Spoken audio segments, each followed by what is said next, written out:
পদত্যাগ করেন, এখনো সময় আছে, না হলে পতনের স্বাদ কিন্তু অনেক কঠিন। সেটা আগে বাংলাদেশের মানুষ দেখেছে। করে আছি না, জাতির শত্রু, ধর্মের শত্রু, আল্লাহর শত্রু, নবীর শত্রু। আমার দেশকে আমি ভালোবাসি, আমি এদেশে ঘুমাই, আমি এদেশে খাই। এই সরকারের ক্ষমতায় থাকার আর কোনো অধিকার নাই, তাদের বিচার জনগণ করবে। দেশের মধ্যে মূর্খ হয় আর ফালদাই কইব, জনগণের শান্তি হইবে না। সকালবেলা ছাত্রলীগের নেতারা মাথা ফুটাই দিছে, এই ছাত্ররা যদি না আসতো আমাদের দাঁড়াইতে দিল নইলে তারা এত কঠোর ভাবে ইয়া করতেছে। ইনশাল্লাহ আমরা পিছু পাও হব না, আমাদের জয় হবেই, আমাদের জয় হবেই, আমাদের জয় হবে। আমাদের সামনে আমাদের ছাত্রদেরকে হত্যা করা হয়েছে, আমাদের জয় হবেই। আমরা আন্দোলন ছাড়বো না, বাড়িতে ফিরবো, তার আগে বাড়িতে ফিরবো না। রক্তের বিচার আমরা চাই, আমার ভাইয়ের রক্ত বিফলে যাইতে দিব না। আমাদের একটাই মাত্র দাবি, এক দফা এক দাবি, আমাদের ভাইদের রক্ত নামছে। হাসিনা তুই কবে যাবি? তোর নামতে হবে এখন। মেন কথা, ওনার সাথে এখন কোনো ধরনেরই হবে না, নেগোসিয়েশন হবে না, ওনার নামতে হবে। উনি এখানে আসবে, উনি আমাদের মাঝখানে নামবে, আমরা ওনার বিচার করব। শরীয়তের হাসিনার আর বিশ্বাস করা যাবে না।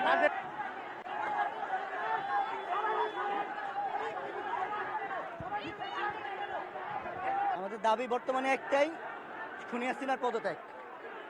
এক দফায় সারা বাংলাদেশের ছাত্র জনতার এখন দাবি শুধুমাত্র একটাই, খুনি হাসিনার পদত্যাগ। এই দেশে স্বৈরাচারের আর কোনো ঠিকানা নাই। বিগত 16টা বছর মানুষের রক্ত পুরো পানি করে ফেলেছে তারা, আর তাদের আর কোনো সুযোগ নেই বাংলাদেশে। সবার কাছে করজোরে একটাই দাবি, আপনারা আর কেউ বসে থাকবেন না ভাই। আপনাদের ছেলে, আপনাদের ভাই গত 15টা দিন ধরে কিভাবে মারছে এই ছাত্রলীগ, যুবলীগ, তাদের যত অঙ্গ সংগঠন আছে, এই সবগুলা হাসিনার একটা কথায়, এই যে ওবায়দুল কাদেরের একটা উস্কানিতে কি অবস্থা করেছেন ছাত্রদের। আমি একজন ছাত্র ভাই, এই ছাত্র হয়ে কিভাবে ছাত্রদের এই নির্যাতন সহ্য করি, এভাবে আর থাকা যায় না ভাই। আপনারা যত গ্রামে গঞ্জে আছেন, তারা গ্রামের মধ্যে প্রতিরোধ তৈরি করেন। আপনারা যদি গ্রাম থেকে আওয়াজ তোলেন, তাহলে শহর থেকে তারা পালাতে বাধ্য থাকবে। আপনারা গ্রাম থেকে প্রতিরোধ তোলেন, দেখবেন তারা কোথাও থাকবে না, ওই পুরো দেশ ছেড়ে তারা চলে যাবে। হাসিনার কাছে একটাই দাবি, আপনি পদত্যাগ করেন, এখনো সময় আছে, না হলে পতনের স্বাদ কিন্তু অনেক কঠিন।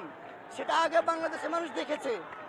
আপনার কাছে বিনীত অনুরোধ, সময় আছে এখনো, আপনি ছাত্রদের এই দাবিগুলো মেনে নিজেকে খুনি প্রমাণ করে, নিজেকে খুনি দাবি করে আপনি পদত্যাগ করেন, না হলে আপনার পতন এই বাংলার সাধারণ মানুষ করে দিবে। আপনি জানেন না পতনের যে স্বাদ, সেটা কত ভয়াবহ। এটা দেশের শত্রু, শেখ হাসিনা, খুনি হাসিনা, জাতির শত্রু, ধর্মের শত্রু, আল্লাহর শত্রু, নবীর শত্রু। আর লাওয়ারি সন্তান দিয়া পুলিশ র্যাব ডিবি অত্যাচারী পুলিশ দিয়া ওর জারর সন্তান, হাসিনার জারর সন্তান।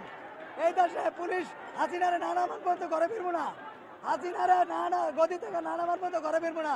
শপথ করছি আল্লাহর কাছে, শপথ করছি ইনশাল্লাহ, ঘরের থেকে বাইরেছি। হাসিনা তুই তাড়াতাড়ি নাম খুনি হাসিনা, তোর লজ্জা থাকবে, তুই তাড়াতাড়ি ভাগ ইন্ডিয়া, মোদির কুলে যা, মোদির কুলে যা, মোদির কুলে যা। ছাত্রদের আন্দোলন নষ্ট করার জন্য এই ছাত্রলীগ পোলাপাইন এই আগুন ধরাচ্ছে।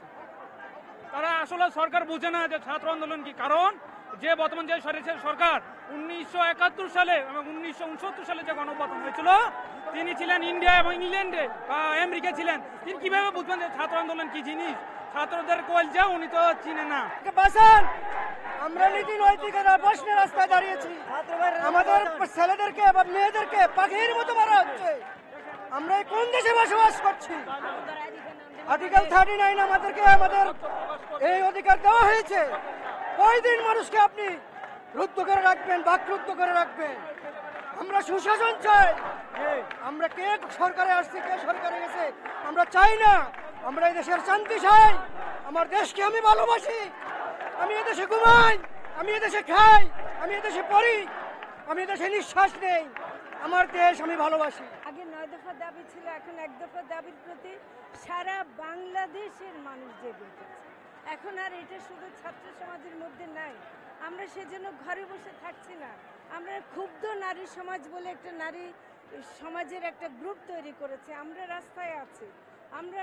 আমরা মনে করি এই সরকারের ক্ষমতায় থাকার আর কোনো অধিকার নাই, তাদের বিচার জনগণ করবে। কারণ গতকাল পর্যন্ত তারা হত্যা করেছে, গতকাল পর্যন্ত কুমিল্লা, চট্টগ্রাম, খুলনায়, সিলেটে মানুষ মারা গেছে। এটা যদি তারা এখনো করে যেতে পারে, ওদিকে প্রধানমন্ত্রী আবার আহ্বান জানাচ্ছেন গণভবনের দরজা খোলা। সামনে ট্যাঙ্ক রেখে ভিতরে দরজা খোলা যায়? এটা তো হয় না। তো কাজেই এই প্রহসন বন্ধ করতে হবে, সরকারকে পদত্যাগ করতে হবে, এটা ছাড়া আর কোনো পথ নেই। অ্যাপ্রোপ্রিয়েট স্লোগান এর আগে কখনো শুনিনি। সেটাই বলছে যে হাসিনা বলছে যে দরজা খোলা, কিন্তু সিএনজিওয়ালা বলতেছে দরজা খোলা যাবো কোন দিক দিয়ে, কালকে এটা বলছে। একই সাথে ওনার যে মুখোশ খুলে গেছে, উনি কোনো কথা কি সত্যি বলেন? আমরা এতদিন ধরে যা দেখছি, এই যে বাচ্চাদের আন্দোলন, নিরস্ত্র বাচ্চারা তাদের একটা দাবি আদায় করার জন্য গেছে, কি কোটা সংস্কার করতে চেয়েছে, সেখানটায় এই নিরীহ বাচ্চাদের কোনো অস্ত্র নাই, সেই বাচ্চাদের বুকে গুলি করেছে। এইটা তো আবার এখন বলে আমি তো অর্ডার দেইনি, তাহলে কে অর্ডারটা দিল? এগুলো হাস্যকর কথা। একই সাথে এই কথাটা খুবই প্রযোজ্য, দরজা খোলা আছে বলছে বাচ্চারা বসতে চাইলে বসবে, এইদিকে দেখেন কি ম্যাসাকার করছে। এই সমস্ত ভুয়া কথায়, খুনির কথায় বিশ্বাস নাই। আমরা এটাকে প্রত্যাখ্যান করি এবং খুনির বিচার হতে হবে।